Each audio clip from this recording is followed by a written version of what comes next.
These things just keep finding me.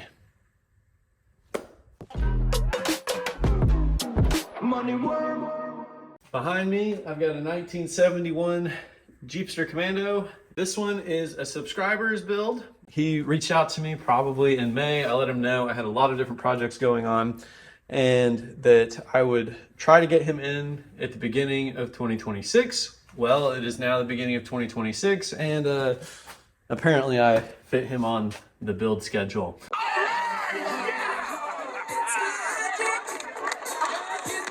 Let's talk about what we're gonna do to this subscriber's Jeepster Commando.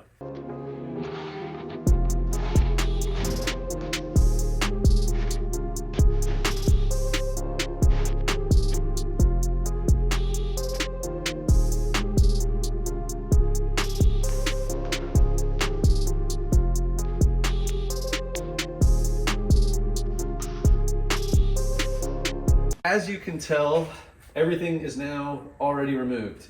I took a few pictures about going through this process. I didn't really film much because I am on the clock anytime I'm working on this and I don't want to slow down the build time. It adds a lot of time to film these videos and I want to be aware and respectful of me being on the clock. Most of this build series is going to be like this. I'll do some time lapse, I'll do some overview after I'm done working on things. There's not going to be a lot of during the process filming going on.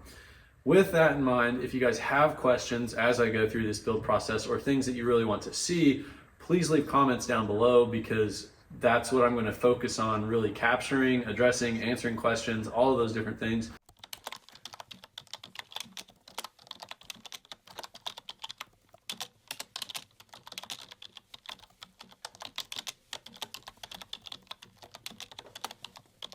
The entire drivetrain is now gone.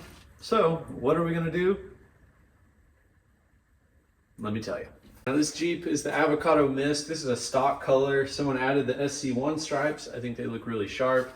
It's got a set of the Scorched Fab tube doors, which are just amazing. The craftsmanship, the quality is so good. It has the Next Venture Motorsports slide rocker guards.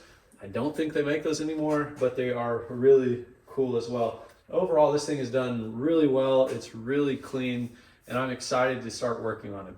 Now, if you guys are looking for any parts, we do have a disc conversion kit for the front for sale. We have some 5 on 5.5 wheel spacers for sale. I believe we have a fuel tank available, a 4-inch lift kit. So if you guys are looking for a 4-inch lift kit for a 1971 Jeepster Commando, we've got one. It'll soon be ready. I just have to get the rear springs out. So let us know if you guys are looking for some stuff. It's up for grabs. All right, let's check out the rest of this thing. Originally, this was a 225 Turbo 400 Dana 20 Jeepster. It is a later model, so it has the upgraded Saginaw steering. It's really pretty nice. The whole drivetrain had originally been rebuilt. He had trouble getting it running right. So we talked about it and he decided he wanted it to drive and feel like a new Jeep would. So what are we gonna do?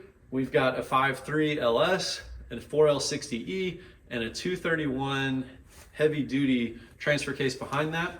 There's a couple reasons we went that route. 5.3 I think will put out plenty of power for a vehicle this small and this light. The 4L60E I'm told holds up pretty well as well. And then the 231, we went with that because these frame rails are actually so narrow that we felt it might be a little bit tricky to get a 241 to fit between the frame rails. The entire thing's brand new, rebuilt, top to bottom. Tim at the V8 swap shop hooked us up, everything got shipped in. What are we gonna do about suspension, axles, the rest of this build? In the front, we've got a 1978, 1979 High-pinion Ford Dana 44 that we're gonna actually narrow to Wagoneer width. It'll be a Dana 44 at about 60.5 wheel mounting surface, so the same width as a Wagoneer or a TJ or somewhere around there. It's the same width as Krusty, so that width should look really nice. The high pinion is gonna be really good and strong. Scorched Fabrication or Mark Bertolucci, he's building that entire axle for me and gonna ship it over. He's got some really sweet Commandos. If you aren't familiar, they look something like this.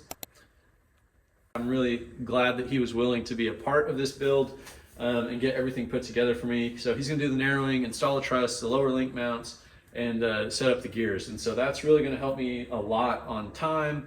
I know there's going to be a good quality work. I'm really excited about that. And so that'll be the front axle. Then we're going to do some flavor of a coilover and a 3-link in the front. That worked out really well with Krusty. In the back, I have a Ford 9-inch.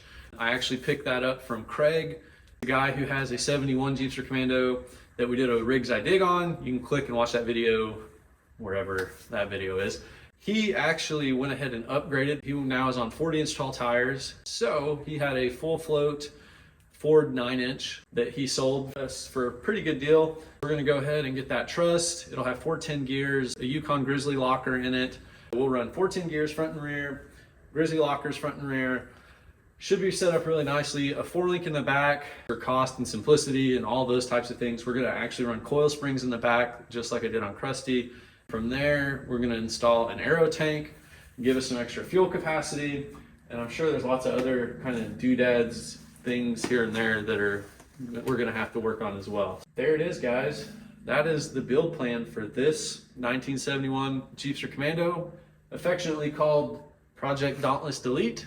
So if you're into this kind of thing, you want to see this process, please like, subscribe. If you have questions, things that you want to make sure that I highlight in the future videos, please comment down below. Every video is for you guys to hopefully help whoever else out there is looking to do an LS swap in their old Jeepster Commando, whatever. I just want to hopefully help a few people out. First thing we're going to do is get this drivetrain placed in.